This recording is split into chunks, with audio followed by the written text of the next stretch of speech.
হযরত শাহজালাল আন্তর্জাতিক বিমানবন্দরের কার্গো ভিলেজে ভয়াবহ অগ্নিকাণ্ডে কোটি কোটি টাকার গার্মেন্টস পণ্য, ওষুধ শিল্পের কাঁচামাল ও আন্তর্জাতিক কুরিয়ার সার্ভিসের শিপমেন্ট পুড়ে গেছে।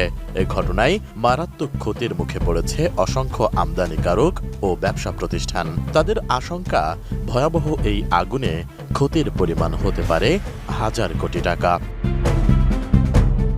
শনিবার দুপুর 2:15টার দিকে লাগা এ আগুন দীর্ঘ 7 ঘন্টার পর রাত 9টার দিকে নিয়ন্ত্রণের ঘোষণা দেয় ফায়ার সার্ভিস।